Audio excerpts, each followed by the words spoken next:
Kemudian ini metodologi penelitian ya. Memastikan metodologi penelitian yang benar itu penting banget. Kenapa?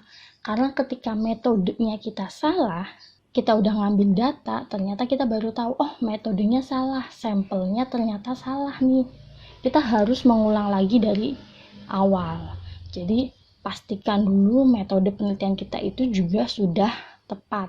Ini adalah tipsnya. Yang pertama adalah gunakan desain penelitian yang sesuai dengan tujuan penelitian kita. Nah, nanti desain penelitian itu ada banyak ya. Kalian nanti bisa baca di buku metodologi penelitian.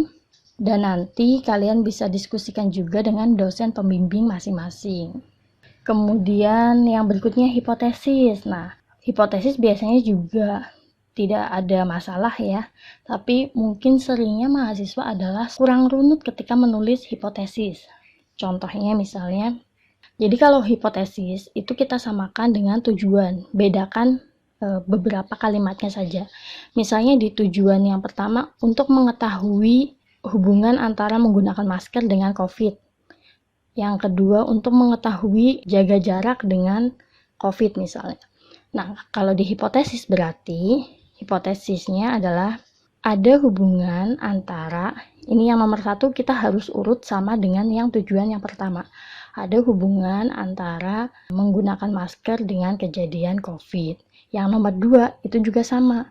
Ada hubungan antara jaga jarak dengan kejadian COVID. Jadi pastikan urutannya itu sama dengan yang di tujuan. Itu akan memudahkan dosen pembimbing ketika mengoreksi. Jadi kalian akan kelihatan konsisten. Yang berikutnya adalah populasi dan sampel. Jangan sampai kita menggunakan rumus yang salah. Kemudian kadang ada pembimbing juga yang meminta dijabarkan kriteria inklusi dan eksklusinya. Kalau ada silakan dijabarkan masing-masing. Nah, yang berikutnya juga ada definisi operasional. Kenapa sih saya menekankan ini juga? Yang pertama, karena kalau kriterianya kita tidak sesuai, nanti ketika kita mengolah data itu juga tidak tepat, hasilnya juga tidak tepat. Jadi ini kayak efek domino, ketika ini salah, ya udah nanti yang lainnya kena semua. Jadi untuk membuat definisi operasional yang baik, caranya adalah jabarkan variabel dengan tepat.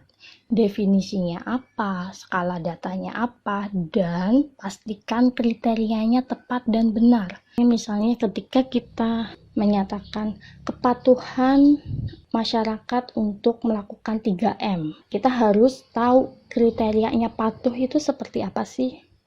Kalau misalnya 3M itu misalnya ada memakai masker, menjaga jarak, kemudian mencuci tangan. Kalau misalnya dia hanya melakukan 2M, apakah disebut patuh juga atau tidak? Ketika hanya melakukan 1M, apakah disebut patuh atau tidak? Ketika melakukan 3M tapi kurang tepat, misalnya menggunakan maskernya bukan pakai masker yang standar, yang 3 lapis, tapi hanya pakai masker yang buff. Itu disebut patuh atau tidak? Jadi, pastikan kriterianya tepat dulu. Karena ketika kita sudah bikin kriterianya tepat, kita akan dimudahkan ketika membuat instrumen. Kita akan dimudahkan ketika nanti mengolah data dan menganalisisnya. Atau contoh yang lain misalnya, mungkin kadang kita mengkategorikan pengetahuan. Pengetahuannya baik. Pengetahuannya baik itu disebutnya kalau apa sih? Kriterianya bagaimana? Jadi harus kita jabarkan terlebih dahulu. Nah, yang berikutnya adalah instrumen penelitian. Perhatikan ketika kita membuat instrumen penelitian atau mengambil instrumen penelitian orang lain, perhatikan validitas dan reliabilitasnya. Kita bisa saja untuk instrumen penelitian kita bisa membuat sendiri, atau kita bisa saja mengambil dari orang lain, tapi pastikan itu adalah instrumen yang baku. Kemudian pastikan valid dan reliable. Selain itu misalnya ketika instrumen kita berupa alat, itu bagaimana? Pastikan sudah dikalibrasi. Pastikan kita mengukurnya tepat, cara ukurnya juga tepat. Kemudian di pengolahan dan analisis data. Jika uji statistik, maka kita harus menggunakan uji yang sesuai. Kita lihat dulu tujuan kita itu apa, kemudian skala datanya bagaimana, uji yang dipakai itu apa. Karena ada ketentuannya masing-masing. Untuk uji misalnya chi-square itu kita pakainya seperti apa, untuk uji regresi itu seperti apa, untuk uji korelasi itu bagaimana. Jadi kita juga mesti belajar pengolahan dan analisis data masing-masing. Nah, ini tips ketika kita input data, jangan ditunda. Kenapa? Karena biasanya kalau kita misalnya mau input data, nunggu data kita terkumpul semua, kita lihat tumpukan kuesioner misalnya banyak sekali, kadang kita jadi malas. Mungkin kalau yang sekarang banyak pakai kuesioner online ya, jadi tinggal mindah data dari Excel ke program pengolahan data, entah itu SPSS, entah itu Stata. Tapi kalau misalnya masih manual, itu biasanya kita harus inputnya juga ada data, langsung input. Kemudian yang berikutnya adalah hasil dan pembahasan. Tips ketika kita membuat hasil, yang pertama, baca hasil penelitian dengan benar. Pilih tabel atau grafik yang sesuai. Kita harus tahu kapan kita menggunakan tabel, kapan kita menggunakan grafik batang, grafik garis, kapan menggunakan diagram lingkaran. Kita harus tahu porsinya masing-masing. Selanjutnya yang sering terjadi kesalahan minor ya, itu kita harus memperhatikan judul tabel atau grafik dan spasinya. Untuk spasi biasanya kalau tabel yang diminta adalah spasinya 1. Kemudian untuk tabel judulnya ada di atas, tapi untuk grafik judulnya ada di bawah. Dan biasanya kalau tabel kita lihat pedomannya lagi ya. Nah, tapi secara umum sih kebanyakan mintanya adalah tabelnya bentuk yang terbuka. Nah, untuk tips ketika membuat pembahasan, yang pertama, bandingkan hasil penelitian kita dengan penelitian sebelumnya. Utamakan dari artikel yang terbaru. Kemudian kita juga bisa membandingkan dengan teori yang ada. Serta perbanyak referensi dari artikel jurnal ya. Yang selanjutnya adalah kesimpulan dan saran. Tips yang pertama, kesimpulan itu menjawab rumusan masalah dan tujuan. Contohnya tadi saya mungkin penelitiannya adalah yang tentang COVID. Jadi mengetahui hubungan memakai masker dengan COVID. Berarti ketika tujuan itu nomor 1, di kesimpulan juga nomor 1. Misalnya apakah ada hubungan atau tidak. Kemudian yang nomor 2 misalnya tadi adalah menjaga jarak. Berarti di kesimpulan menjaga jarak adalah nomor 2. Dan biasanya ketika tujuannya ada 5, maka kesimpulan juga ada 5. Ketika tujuannya ada 10, kesimpulannya juga ada 10. Buatlah kesimpulan dengan ringkas dan padat. Namanya kesimpulan kan berarti padat ya. Jangan sampai kita buat kesimpulan tapi panjang lebar. Kemudian tips untuk saran itu harus disesuaikan dengan hasil. Terkadang biasanya mahasiswa saran itu pokoknya ngambil dari internet, tempel. Padahal harusnya saran yang kita berikan itu sesuai dengan hasil penelitian kita.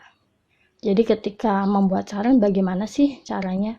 Mana sih faktor yang berhubungan, mana sih faktor yang menyebabkan kejadian itu, kita kupas tuntas supaya nanti instansi atau masyarakat yang membaca penelitian kita ini bisa mengikuti saran yang kita berikan, karena memang itu masalahnya di situ, berarti sarannya adalah terkait dari akar masalahnya tadi. Kemudian yang penting juga adalah daftar pustaka. Tipsnya adalah gunakan manajemen referensi. Kalian bisa menggunakan Mendeley, bisa menggunakan Zotero, tergantung dengan kenyamanan kalian seperti apa. Tapi pastikan menggunakan manajemen referensi. Kenapa sih? Karena ini otomatis. Jadi kita tidak perlu capek-capek input manual. Ketika nanti berubah, dia juga akan berubah otomatis. Misalnya awalnya pustakanya ada 30, kemudian di tengah-tengah di bab 2 saya menambahkan. Otomatis kan susunannya akan berubah. Ketika saya menggunakan manajemen referensi, itu urutannya akan berubah secara otomatis. Tapi kalau manual berarti kita kan mesti ngubah satu-satu lagi. Kemudian gunakan referensi yang kredibel, udah saya jabarkan tadi ya, dari buku atau dari artikel dan jurnal. Kemudian perbanyaklah dari artikel jurnal dan gunakan referensi yang up to date. Nah, ini adalah tips tambahan untuk meminimalisir revisi. Penulisan itu harus sesuai dengan ejaan bahasa Indonesia. Jadi kalau dulu mungkin istilahnya ejaan yang disempurnakan, EYD. Kalau sekarang sejak tahun 2015, itu istilahnya adalah ejaan bahasa Indonesia. Jadi kita tahu kapan kita menulis dipisah, di yang disambung itu kita tahu. Kapan kita menulis huruf besar kecil, kapan kita menulis huruf yang miring, itu juga kita harus tahu. Kemudian konsisten dan runut, nanti akan saya jabarkan di slide berikutnya. Dan yang penting lagi adalah rapi. Jadi rata kanan kirinya juga diperhatikan, bentuk hurufnya juga diperhatikan. Dan biasanya kendalanya ketika bimbingan biasanya kan sekarang online ya. Terkadang Microsoft Office yang dipakai mahasiswa sama dosen itu berbeda. Mungkin yang di mahasiswa ada yang pakai Office-nya 2007, kemudian di dosen pakainya 2010. Biasanya ketika ada perubahan ini dan tidak kompatibel, nanti jadinya spasinya jadi gabung. Padahal sebenarnya ketika mahasiswa membuat, itu dia spasinya udah benar, tapi nyampe di dosen karena versinya yang lama, jadi gabung-gabung. Nah, itu nanti jadi revisi lagi kan. Nah, mungkin nanti ketika kalian mau bimbingan bisa menanyakan dosen tersebut pakai Office yang mana, atau kalian bisa menyimpan versi PDF. Nah, ini yang tadi saya bahas, harus konsisten dan runut. Karena dari rumusan masalah, tujuan penelitian, hipotesis, hasil dan pembahasan, kesimpulan, ini sebenarnya punya benang merahnya. Jadi kalau misalnya kita cermat, ini sebenarnya isinya kurang lebih sama, tapi berbeda di konteks kalimatnya. Ketika rumusan masalah bentuknya pertanyaan penelitian. Ketika tujuan berarti bentuknya pernyataan atau kalimat tujuan, misalnya untuk mengetahui bla bla bla. Ketika hipotesis berarti bentuknya kalimat hipotesis, misalnya ada hubungan bla bla bla, tidak ada hubungan bla bla bla, atau ada pengaruh, tidak ada pengaruh. Kemudian untuk hasil dan pembahasan ini juga urutannya harus disesuaikan. Jadi kalau yang nomor 1 itu A, nomor 2 B, maka urutannya juga sama. Jangan nanti nomor 1 B, nomor 2 A kebalik-balik. Kesimpulan juga sama. Bentuknya adalah kalimat yang menjawab dari pertanyaan penelitian atau tujuan penelitian. Oke, mungkin itu yang bisa saya berikan terkait tips menulis skripsi. Semoga ini bisa bermanfaat buat mahasiswa semua. Semoga juga ketika membuat skripsi atau penelitian dimudahkan dan dilancarkan. Jika ada yang ingin dibahas, misalnya bagaimana sih cara konsul, atau misalnya hal-hal lain yang ingin dibahas, kalian bisa komen di bawah. Silahkan ingin membahas tentang apa, nanti mudah-mudahan saya usahakan untuk membahas di video selanjutnya. Oke, terima kasih. Sampai jumpa.